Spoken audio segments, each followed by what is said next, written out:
السلام علیکم، زه انجینر دانش یم. تاسو ټول لیدونکو او ملګرو ته ښه راغلاست وایم. هیله ده تاسو به ټول ښه یاستئ او درسونه به مو په منظم ډول تعقیب کړي وي. نن به مونږ د مایکروسافټ ورډ پروګرام لیکچر نمبر 9 یعنی 9 درس شروع کوو.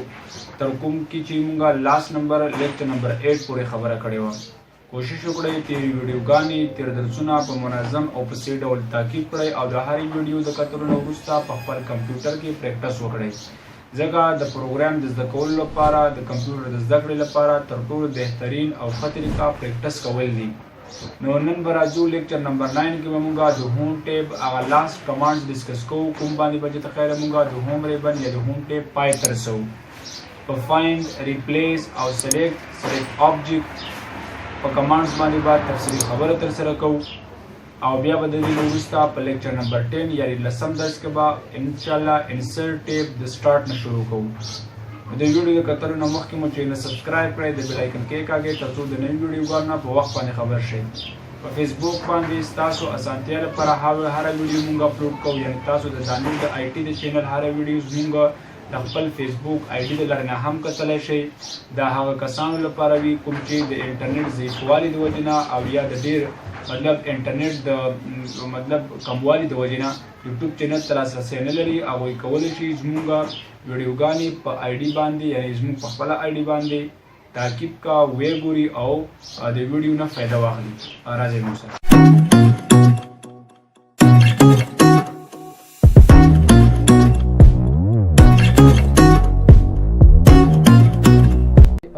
مایکروسافټ ورډ نه یاد ساتئ. مونږ سره درس د فایند د آپشن نه تقریبا د ایډوانس فایند نه شروع کېږي. لاست نمبر کې مونږ صرف د فایند خبره کړې وه.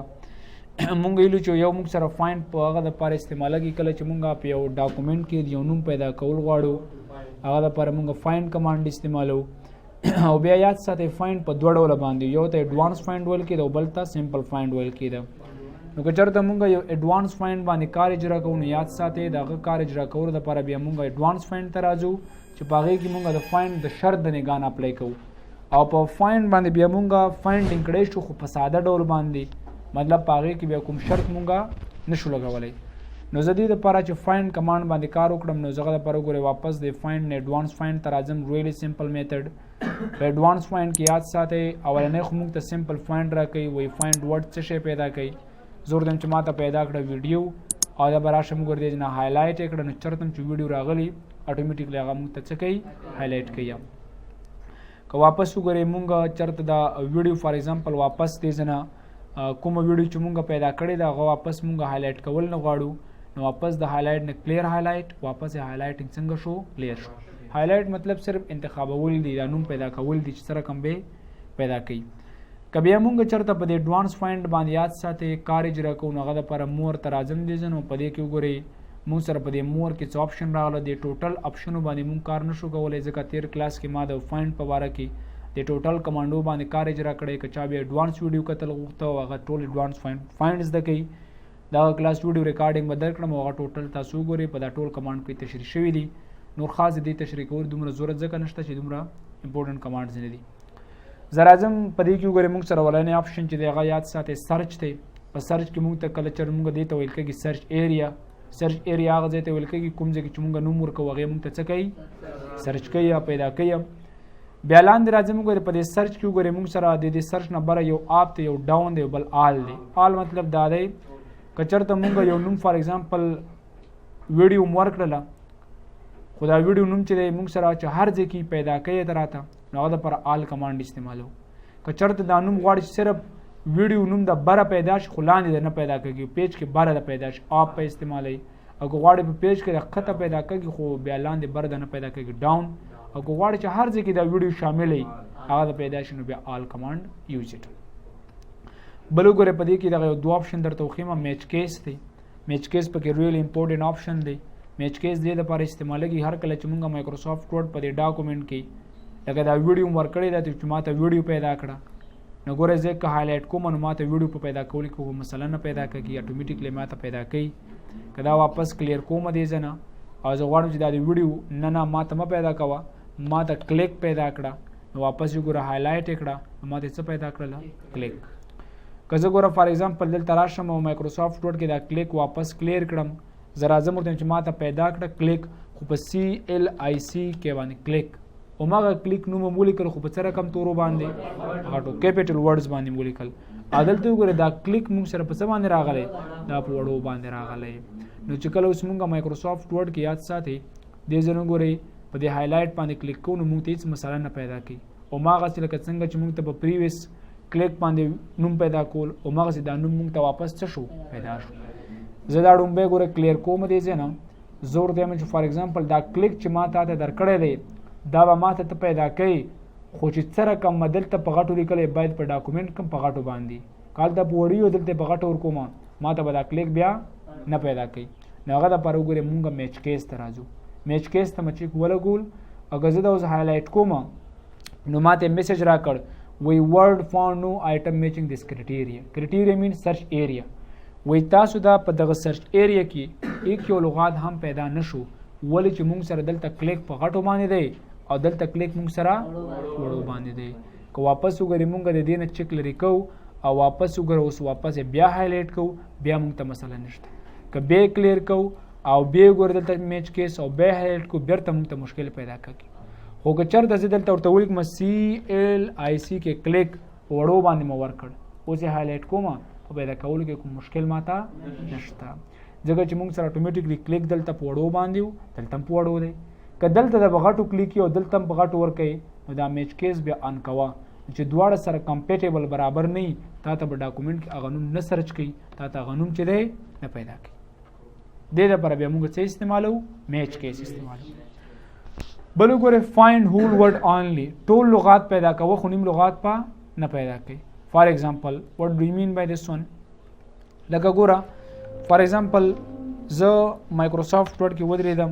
دلته ما سره وګورئ کنټرول F یعنې سمپل ایډوانس فایند ته راغلم دې ځای نه. په دې کې زور دیم چې ما ته یو لغات پیدا کړه فار ایگزامپل ډاکومنټ یا پروفیشنلی. اوس ما د پروفیشنلی دا ټوټل سپیلنګ یاد نه دی، نو صرف زه ورته لیکم PROF ما ته دا پیدا کړه. نو ګوره اوس په ما ته نیم لغات هم پیدا کوي، ولې چې دلته مونږ ورته ویلي دي چې نیم لغات هم پیدا کوه، ځکه چیک نه دا کمانډ څه دی لرې دی. نو دا هایلایټ کړه وګورئ PROF پیدا کړ پروف. که مونږ چېرته دا چیک کلیر کړو ورته چې نه نه نیم لغات په هیڅ کله نه پیدا کوي، ټوټل لغات پیدا کوه. نو ګوره یاد ساتئ کلیر هایلایټ وګورئ ما ته وی چې نیم لغات ته پیدا نشو. که واپس وګورئ پروفیشنلی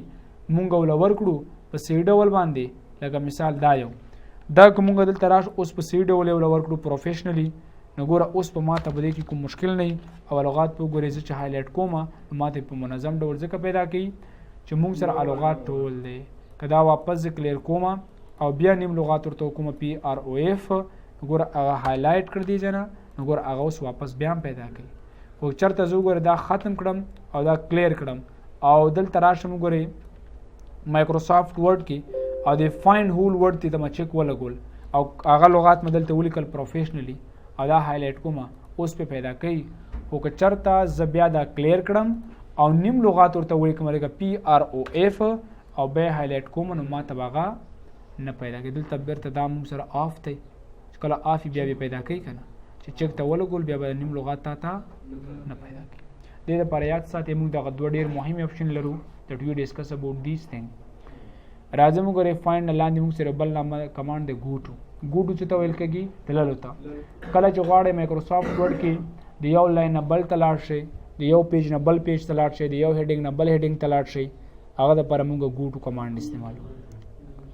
زه به راشم وګورئ فار ایگزامپل دلته ودرېږم ایکول رین کمانډ اخلم دین پریس انټر کنټرول انټر انټر انټر فار ایگزامپل دلته مې یو موضوع ولیکله ټوټلی 2 څوم نمبر پیج دی؟ پیج نمبر 9. زور دیم چې ما ډایرکټلی بوزه اول پیج ته، نو د کیبورډ نه کنټرول G یعنی ګوټو او یا راش دلته وګورئ کلیک واخله په ګوټو باندې، یعنې شارټکټ یې کنټرول G دی. په ګوټو باندې کلیک کوم وی آیا تاسو چېرته ځئ؟ پیج ته ځئ، سیکشن ته ځئ، لاین ته ځئ، بوک مارک ته ځئ، کمنټ ته ځئ، دا به وروسته تاسو زده کوئ. زه وایم چې پیج ته ځم، څوم پیج ته ځئ؟ پیج نمبر 1 ته. ګوټو اول پیج ته راوستم، ور ډایرکټلی کوم پیج کې ودرولم؟ ورته پیج نمبر 9 ته ځم، ګوټو پیج نمبر 9 ته راوستم. خو خدا شنه ټوټل ته 15 ورکې لري او تر دې ما 50 ورکې ته بوزه دغه بیا تاسو نه ورولي کلاین ته تګ غواړئ ریلی سمپل میتھډ فار ایگزامپل زه دلته ودرېدلی یم په دې فرست نمبر پیج په اول لاین کې ودرېدم دلته وړم چې ما ډایرکټلی کنټرول جی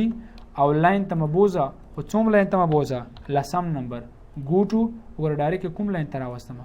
لسم نمبر ور دلته دا کرزر پړکارې کا دلته وګورئ موږ لسم لاین ته راوستو نو چې کله غواړئ د یو لاین نه بل ته د یو عنوان نه بل ته د یو پیج نه بل ته لاړ شئ نو موږ مایکروسافټ ورډ کې دغسې د تګ دپاره بیا کنټرول جی یا ګو ټو کمانډ چې دی استفاده کړئ بیا ګورئ مایکروسافټ ورډ کې یاد ساتئ موږ سره یو بل نمبر کمانډ دی په نامه د ریپلیس دی ریپلیس مایکروسافټ ورډ کې دې مقصد دپاره موږ استعمالو چې کله موږ ډاکومنټ کې یو لغات په بل باندې بدلو هغه دپاره موږ وی یوز ریپلیس اټ فار ایگزامپل لکه زه راځم ریپلیس کمانډ باندې کلیک کوم زه به وګورئ ریپلیس کې زور دیم چې ماته داسې کار وکړه چې دا ویډیو چې دی دا په MP3 باندې بدلوم نو دلته وګورئ هماغه اپشن دې دپاره هم دي که دا ټول اپشن کتل نه غواړي لیست باندې کلیک کړه ټولې به نه ورته ښکاري صرف همدا دوه خبرې دي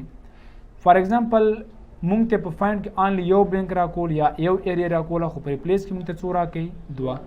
دلته وګورئ یو بلینک دا ده او بل بلینک مونږ سره دا ده په دې اول پیج کې به تاسو زوړ لغات ورکوئ کوم کې تاسو ډاکومنټ کې دا لیکلی او په دې دویم پیج کې به څه ورکوئ نوی لغات کو لکه مثال دلته موږ سره یو نوم دی په نامه د احمد موږ سره په ډاکومنټ کې شته د احمد نوم بدلوم فار ایگزامپل په څه باندې په محمود باندې نو کله چې محمود باندې د احمد نوم بدلی د احمد نوم بدلته ورکړي او د محمود نوم به دې څه ورکړي زه به راشم ګورئ لکه زور دیم چې ما ته ویډیو ده نو ما ته داسې کار وکړو دا ویډیو دا په MP3 باندې بدله کړم MP3 مولا ورکړ ریپلیس ونس آیا همدغه یو ویډیو بدلی کنه ریپلیس آل ټولې بدلی ریپلیس آل ټولې بدلې کړه وایي وګوره 12 وارې موږ سره ویډیو نوم راغلو او هغه هم څه کړ درته بدل کړ دا اوکې کړه کلوز وګوره مخکې ویډیو وه اوس MP3 وه که پیدا کوي چې آیا واقعي ډول باندې دا څه رقم پیدا کوو زه به راشم MP3 او ما ته څه کړه اصل کې ډېر هایلایټ یې کړه نو ګوره چېرته د MP3 نوم راغلی تا ته هایلایټ کړ او به تا ته اتومیټیکلی څه کوي پیدا کوي پېښ شوې خبره باندې نو دا کار وګورئ موږ سره د مایکروسافټ ورډ نه د ریپلیس په باره کې تشریح وه بل وګورئ موږ سره د دې دا رنګ چې دی څه رقم کلر باندې دی یلو کلر باندې که غواړئ چې دا یلو کلر نه دا د ګرین کلر باندې پیدا کوي نو موږ وګوره د دې هایلایټ کلر بدلو څه ته دې یو رنګ ته که واپس موږ د فایند ته راشو دې سره او په دې کې واپس دا کلیر کړم ورته MP3 ما ته پیدا کړه واپس هایلایټ په هغه رنګ باندې پیدا کوي کوم رنګ چې موږ دلته له بیکګراوند نه انتخاب او واپس یې کلیر کړه اټومیټیکلی به کلیر کوي نو دې د وجې نه وګورئ مایکروسافټ ورډ کې یاد ساتئ موږ د فایند او د ریپلیس په باره کې خبره وکړه یو بل نمبر آپشن وګورئ موږ سره دی په نامه د سلیکټ څه ته ویل کېږي انتخابولو ته کله چې موږ مایکروسافټ ورډ کې سلیکټ ته راشو سلیکټ آل دی سلیکټ آبجیکټ دی سلیکټ آل ټیکس وذ سیملر فارمیټینګ نو ډیټا ده او سلیکشن پین دی اول آل دی آل مطلب چې هر څه انتخابوه لکه مثال انسرټ ته راغلم تاسو به وروسته انسرټ ټیب تشریح کوئ په دې کې د شیپس ته راغلم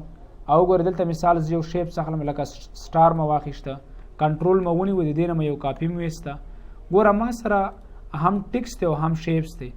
زه غواړم چې دا ټیکس او شیپس چې دی دا دواړه د انتخاب شي هر څه چې د ډاکومنټ کې د کاغذ دی کلیکنه د کرښه دی ټول د انتخاب شي نو د کیبورډ نه کنټرول A او یا سلیکټ آل ټول انتخاب ډیلیټ بټن وه هر څه د ډیلیټ شو یعنې د ورال کاغذ زر ورکې خط ته لیکلی کنټرول A او ډیلیټ وه ټوټل خط ته څه شو اصل کې ډېر د انټرفیس نه ختم شو بیا ګوره مونږ مایکروسافټ ورډ کې راځو دې نه سلیکټ آبجیکټ ته دې ته ویل کېږي آبجیکټ ګوره زه اوس که دا ټیکس انتخابوم هم انتخابولی شم که آبجیکټ انتخابوم دا هم ورایم نه دلته کلیک کړه آنلی آبجیکټ ته انتخابېږي خو ټیکس ته نه انتخابېږي سلیکټ آبجیکټ ګوره آبجیکټ انتخابولی شي هر یو چې انتخابوي چې څنګه ټیکس ته راځي دا انتخابوي او پرېږدي بیرته څه کېږي ختمېږي بیرته ډي سلیکټ کېږي که واپس غواړي چې هر څه انتخاب کړي او هغې دپاره ګورئ دا سلیکټ آبجیکټ نه واپس چک لرې کړه ګورئ موږ سره بیا صرف اوس آبجیکټ چک دی بیا د چک لرې کوو ټیکس په هم انتخابېږي او پلس آبجیکټ په هم انتخابېږي نیکسټ آپشن وګورئ سلیکټ آل ټیکس وذ سیملر فارمیټینګ نو ډیټا ده هر کله چې غواړئ چې فار ایگزامپل مایکروسافټ ورډ کې تاسو یو رنگ خط انتخاب کړئ بدل رنگ د نه انتخابږي نو select all text with similar formatting no data فار ایگزامپل دلته د دې جنرال تر دې پوري د خط وګوره ما یو بولډ سټایل ورکړ دې ته مسور رنگ ورکړ او دې ته مثال انډرلاین یا اټالیک سټایل ورکړ ګوره که تاسو ګورئ د دې دوه پاراګرافونو خط بدل دی د دې لاندې پاراګرافونو په نسبت باندې نو دلته راشه دلته ودرګه په دې سٹارټ کې وریم د دې خط ډیزاین چې تر کوم ځای پورې خط ته ورکړل شوی ټول انتخاب کړه خو لاندې چې بدلی بیا به نور نه انتخابوي نو دلته راشه select all text with similar formatting no data په دې باندې کلیک کوم ورې زموږ دا خط د دې ځای تر دې ځای پورې څومره دی هغه انتخاب کړ که دا ډیلیټ کړي او مغه به ډیلیټ کړي لاندې خط سره به څه کار نه لري ولې چې هغه یو رنګ باندې خط یا یو فارمیټ باندې او دا برنه په بل فارمیټ باندې خط بیا راځم وګورئ په دې کې آپشن دی موږ سره سلیکشن پین دی ریلی سمپل آپشن سلیکشن پین دی سلیکشن پین څه د پاره استعمالږي دا به بیا تاسو فوټوشاپ کې زده کوئ لکه ما سره دلته فار ایگزامپل ډیر آبجیکټ دي لکه فار ایگزامپل یو آبجیکټ دا دی بل آبجیکټ دا دی بل آبجیکټ دا دی دا ما سره آبجیکټ دي دلته کلیک کوم وګورئ دې ته ما دا کلر ورکړی دې ته ما دا کلر ورکړی دی فار ایگزامپل دې ته موږ ګورئ مثال بلیک کلر ورکړی اوس دې کې د آبجیکټ صرف هایډ وم نو هایډ کول لپاره یاد ساتئ هوم ته راشئ سلیکټ آبجیکټ باندې سلیکشن پین باندې کوم یو آبجیکټ چې په کار نه د سترګې هغې باندې پټاوه آبجیکټ په ده ورکېږي که ټول غواړئ شو آل که ټول ورکوئ هایډ آل او که یو دم ټول آل ټول راته وکړه هایډ آل ټول ورک کړه د ډاکومنټ کې به د اوس آبجیکټ پروت وي ولې تا ته به پرنټ کې او په ښکاره کېدلو کې نه راځي دیٹ واز ټوټلی اباؤټ هوم ټیب دیٹ وی ډسکس دا د هوم ټیب ټوټل کمانډونو چې مونږ ویل په خیر نیکسټ ټیب به بیا مونږ شروع کوو انسرټ